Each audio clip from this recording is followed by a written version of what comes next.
जी, अस्सलाम वालेकुम। उम्मीद है कि आप तमाम दोस्त खैरियत से होंगे और आज का दिन भी ट्रेडिंग के हवाले से अच्छा गुज़रा होगा। चलते हैं जी, थोड़ा जायज़ा लेते हैं मार्केट का। आज माशाल्लाह से मार्केट ने 500 पॉइंट्स जो हैं वो निकाले हैं और मार्केट जो है वो अपनी सपोर्ट की तरफ अब मेरा ख़्याल है कि रवां-दवां हो जाएगी। इस वक़्त जो अदाद-ओ-शुमार बता रहे हैं वो किसी भी हवाले से मार्केट को एक शायद और जो है वो कोई बड़ी बुरी खबर जो है वो मिल सकती है।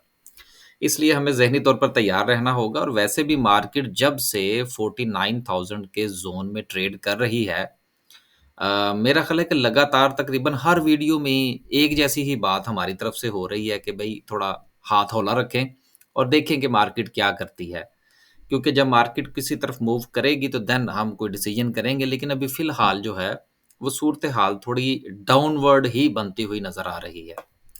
अब चलते हैं आगे, कुछ खबरें हैं, पहले उसका थोड़ा-सा जायज़ा लेते हैं, फिर हम मार्केट की तरफ वापस आते हैं। देखिए, एक खबर ये है कि oil prices drop on China worries. देखिए, चाइना के हवाले से जो खबर है कि चाइनीज़ जो मईशत है, वो सुस्त रवि का शिकार हो सकती है। अब उसकी वजह से पूरी दुनिया में जो ऑयल प्राइसेस हैं, वो डाउन हुई हैं। लेकिन चूँकि हमारे यहाँ उल्टी गंगा बहती है और हमने चूँकि अपने रुपए को कंट्रोल नहीं करना, जो कि बहुत सारे लोगों की जो राय है वो ये है कि जी रुपया जो है वो फ्री फॉल होना चाहिए। तो ठीक है, फिर अब इसको भुगतना तो पड़ेगा ना। अब इस वक़्त जो डॉलर है वो 300 से ऊपर चला गया और इस वक़्त जो गैर यकीनी की सूरत-ए-हाल है उसकी वजह से लोग जो हैं वो अब मुहिब्बे वतन लोग जो हैं वो धड़ाधड़ डॉलर खरीद रहे हैं। इसकी वजह से हमारे यहाँ चूँकि डॉलर की प्राइस कंट्रोल नहीं है और इंटरनेशनली चाहे ऑयल की प्राइसेज़ कम हों, कुछ भी हो, उसका इम्पैक्ट हमें कोई नहीं मिलने वाला। इसलिए पाकिस्तान की जो हमारी महँगाई की शरह है, वो भी कम नहीं होगी और अगर महँगाई की शरह कम नहीं होगी, तो इंटरेस्ट रेट कम नहीं होगा और अगर इंटरेस्ट रेट कम नहीं होगा, तो सारी चीज़ों को अगर कुल मिला के अगर आप जायज़ा लें, तो स्टॉक मार्केट ये कुल के लिए कोई अच्छी खबर नहीं है। एक तो इस खबर में से ये निकला। दूसरी खबर ये है कि इसी के साथ ही बिल्कुल जो अभी हमने बात की, ये उसी चीज़ को सेकंड करेगी कि हमारी जो लार्ज स्केल मैन्युफैक्चरिंग है, वो 10.26% जो है वो 2023 के अंदर कम हो गई है। देखिए कि एक तो हमारी जो एक्सपोर्ट्स का मामला है वो तो एक अलग चीज़ है ना, कि हम तो सस्टेन ही नहीं कर पाए। बल्कि 10.26 है, इसको हम 11 ही समझे तो मेरा ख़्याल है ज़रा राउंड फ़िगर में बेहतर हो जाएगा कि 11% जो है वो उसमें कमी वाक़या हो गई। और इस वक़्त जो हमारे ज़मीनी हक़ाइक़ हैं, मुझे ये अगले साल कुछ इससे भी ज़्यादा नीचे जाती हुई नज़र आ रही है। अब इसका नुकसान जो है वो डायरेक्टली जो है वो किन-किन सेक्टर्स को होगा ये ज़रा देख लीजिए। सिंपल-सिंपल सी बातें हैं इसमें। अगर इसमें देखें तो ओवरऑल 10.26 है, लेकिन अगर हम सेक्टर वाइज़ बात करें तो कोई फूड की चलें, कोई फ़र्क नहीं है, टोबैको को छोड़ें, इससे हमें कोई फ़र्क नहीं पड़ता। अब टेक्सटाइल की बात करें तो 3.26 है और गारमेंट्स जो हैं वो इन दोनों का भी इकट्ठा कर लें, समझने में ज़रा आसानी हो जाएगी। तो तकरीबन-तकरीबन कोई साढ़े 3% की कमी जो है वो डायरेक्ट हमारी टेक्सटाइल की है। तो टेक्सटाइल में जो बड़े यूनिट्स हैं, जो स्टॉक मार्केट में रजिस्टर्ड हैं, ज़ाहिर-सी बात है उनके ऊपर भी फ़र्क पड़ेगा। फिर उसके अलावा पेट्रोलियम प्रोडक्ट्स हैं, इसको चलें छोड़ देते हैं। हम केमिकल्स की बात कर लेते हैं, फार्मास्यूटिकल्स की बात कर लेते हैं, सीमेंट की बात कर लेते हैं, आयरन एंड स्टील की बात कर लेते हैं। बाकी को हम छोड़ देते हैं वक़्ती तौर पर। अब अगर हम बड़े-बड़े सेक्टर्स देख लें तो उसमें टेक्सटाइल है, उसके बाद सीमेंट है, देन स्टील है। ऑटोमोबाइल्स को भी चलें हम वक़्ती तौर पे छोड़ देते हैं क्योंकि ये हमारी कोई लार्ज स्केल मैन्युफैक्चरिंग हमारी थोड़ी है। ये तो बाहर की कंपनियों ने असेंबलिंग प्लांट लगा के ला के जो है वो यहाँ लगा रखे हैं। उसका हमारी मईशत को क्या फ़ायदा होता है? यहाँ तो ये सारे पुर्ज़ाजात हमारे मुल्क में बनते हों ना तो चलें फिर तो ठीक है। अब अगर हम स्टॉक मार्केट के पॉइंट ऑफ व्यू से बात करें तो फिर तो ठीक है। लेकिन ज़मीनी हक़ाइक़ जो हैं वो इससे थोड़ा-सा बरअक्स हैं। इसलिए वक़्ती तौर पर हम इसके ऊपर बात नहीं कर रहे। बात ये है कि 3 बड़े सेक्टर जो हैं वो डायरेक्टली इससे इम्पैक्ट हो गए हैं। और इस वक़्त जो पेट्रोल की प्राइसेज़ में इज़ाफ़ा हुआ है आज जो कि हो गया है, उसके बाद हमारी जो सीमेंट और स्टील की जो प्रोडक्शन है उसके ऊपर मज़ीद कमी वाक़या होगी। उसकी वजह ये है कि जब चीज़ें महँगी होंगी तो कम खरीदी जाएँगी, जब कम खरीदी जाएँगी तो ऑटोमैटिकली प्रॉफ़िटेबिलिटी में कमी होगी। तो कुल मिला के अभी तक की जो जितनी भी खबरें और ज़मीनी हक़ाइक़ हैं, वो हमारी स्टॉक मार्केट के लिए अच्छे नहीं हैं। इसलिए अगले आने वाले दिनों में पॉलिटिकली भी मैं आपको साथ गुज़िश्ता चंद दिनों से ये कह रहा हूँ कि हमारी ये जो निगरान गवर्नमेंट है, इसकी जो काबीना में लोग शामिल होंगे, वो फ़ैसला करेंगे कि आगे क्या होगा। और अभी तक जो हालात मुझे नज़र आ रहे हैं, अच्छे फ़ैसले होते हुए नज़र नहीं आ रहे।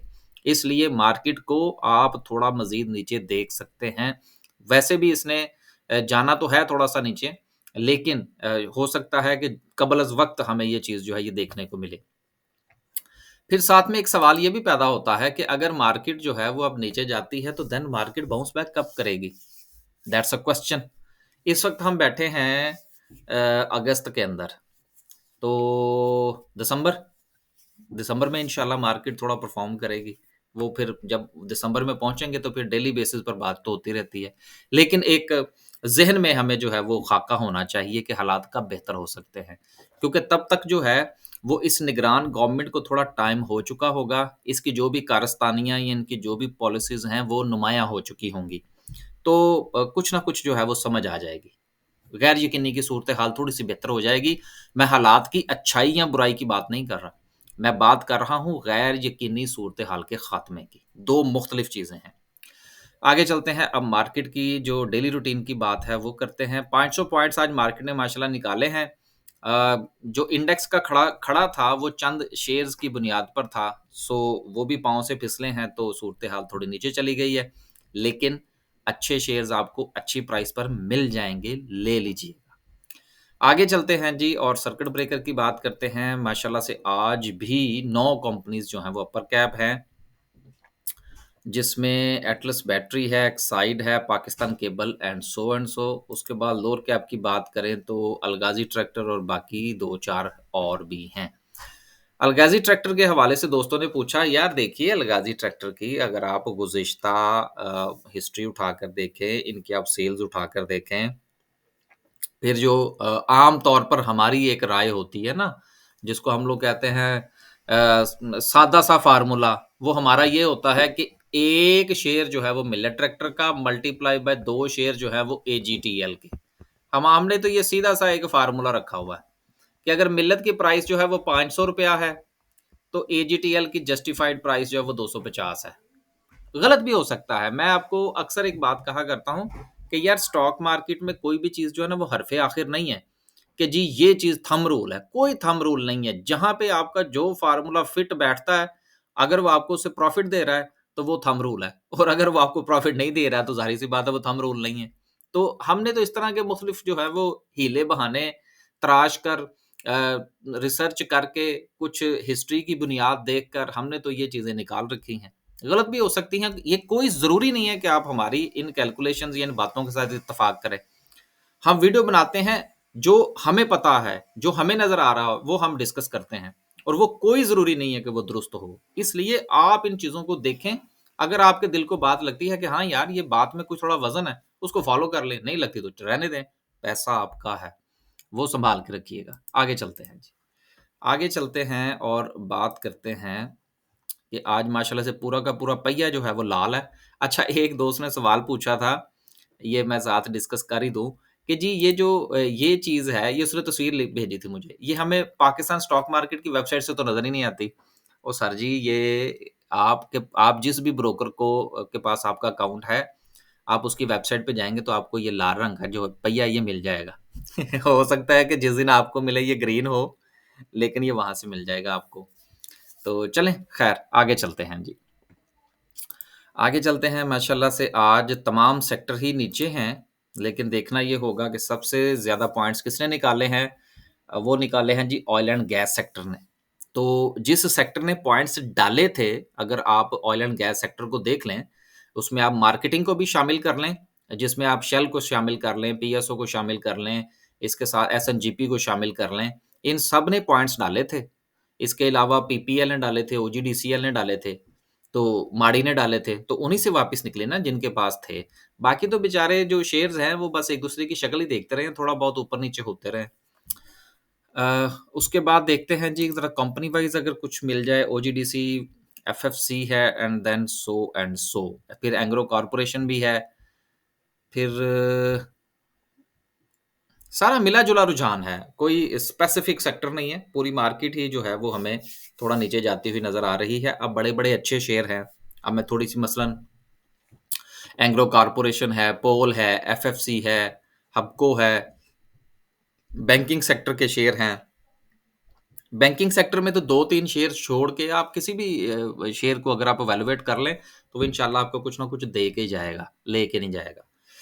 तो इसलिए अब जो वक़्त है आने वाले चंद दिनों के अंदर वो दोबारा से बाइंग का हो जाएगा, इसलिए वरी नहीं करना आपने। अब मेरे जो साथ जो दोस्त काम करते हैं, हम मेरा ख़्याल है कि गुज़िश्ता 1 डेढ़ वीक से ये डेली मैं तकरीबन ये दोहराता हूँ, क्योंकि क बहुत सारे नए लोग आते हैं कि हमारे पास मेरे ख़्याल है कुछ 7 6 या 7 शेयर्स थे। उसमें से कुछ 4-5 शेयर ऐसे हैं जो हम trade with out stop loss के साथ हमारे पास हैं, कुछ 1-2 स्टॉप लॉस के साथ हैं, बस। उन्हीं में ही हम बाय ट्रेड करने की कोशिश कर रहे हैं, क्योंकि नया शेयर जो है वो हमारा एंटर करने का गुज़िश्ता ही हफ़्ते से कोई इरादा नहीं था। और हम ये देख रहे हैं कि सूरत-ए-हाल किस तरफ जाती है, जो कैश है इंशाल्लाह वो ज़रूर इन्वेस्ट करेंगे लेकिन अभी नहीं। आगे चलते हैं जी और बात करते हैं आज की कैंडल की। कैंडलस्टिक क्या कहती है, वॉल्यूम क्या कहता है, ये चीज़ें बड़ी इम्पोर्टेंट हैं। ज़रा वो चार्ट खोल लें, तो फिर हम इस पर बात करते हैं। राइट, सबसे पहले हम बात करेंगे वॉल्यूम की।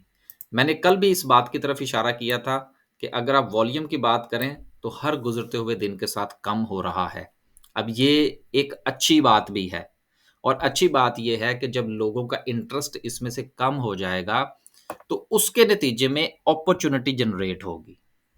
ये भी एक टेक्निकल्स का उसूल है और जब अपॉर्च्युनिटी जनरेट होगी, बस खड़ी हो जाएगी, आप उसमें अपनी मर्ज़ी की जो है वो सीट का इंतखाब करें और बैठें, अपनी मर्ज़ी का शेयर उठाइए और उसको वैल्यूएट कीजिए और देन आप उसमें बाय करके आराम से बैठ जाइए। लेकिन जल्दी में अगर आपको है कि जी मैंने कोई टाइम रिलेटेड ट्रेड करनी है, तो फिर ना कीजिएगा।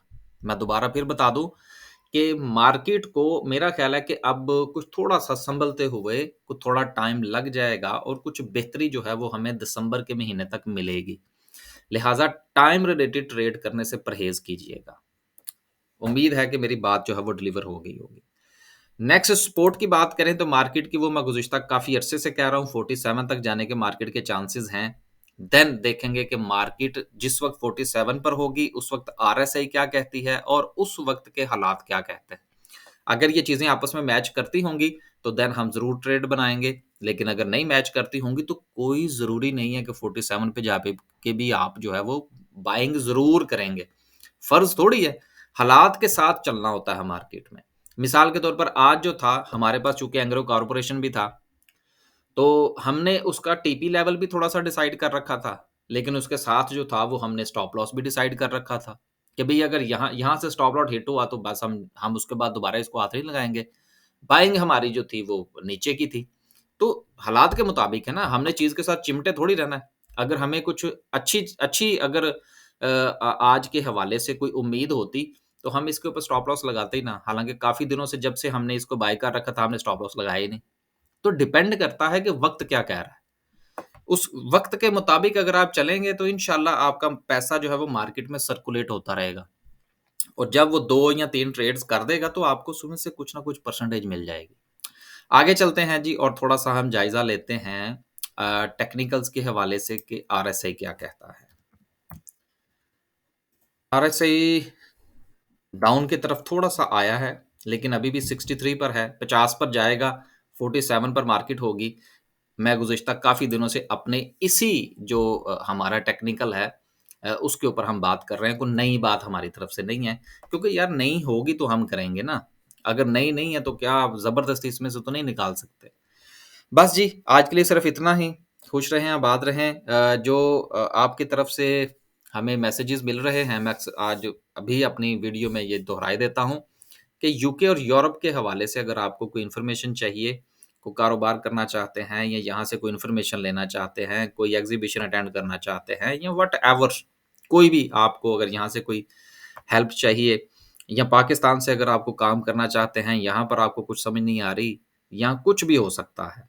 बहुत सारे जो है वो डिफरेंट किस्म के सवालात आपकी तरफ से मौसूल हो रहे हैं, जिसमें हमारी कोशिश ये है कि जल्द से जल्द आपको रिप्लाई कर दिया जाए और कर भी दिया जाता है। कुछ लोगों की तरफ से मैसेजेस सुन लिए जाते हैं और उसका रिप्लाई 2 या 4 दिन के बाद आता है, उसकी वजह ये है ना कि सारी इन्फॉर्मेशन हमारे पास थोड़ी है। अगर किसी की चीज़ की हमारे पास इन्फॉर्मेशन नहीं है, तो हमने भी कहीं से लेके देनी है, अरेंज करके देनी है, तो टाइम लग जाता है। लेकिन होपफुली तकरीबन जितने भी लोगों ने राब्ता किया है, उनको जवाब दे दिया गया है। तो आपको भी अगर कोई इन्फॉर्मेशन चाहिए या किसी हवाले से, तो आप राब्ता फ़रमाइए। इंशाल्लाह जो हो सकेगा हम करेंगे। बस जी, आज के लिए सिर्फ़ इतना ही। आखिर में सिर्फ़ इतना कहूँगा, परेशान नहीं होना, कोई बात नहीं है, 400 पॉइंट्स ही मार्केट ने निकाले ना, नो नीड टू वरी। अल्लाह हाफ़िज़।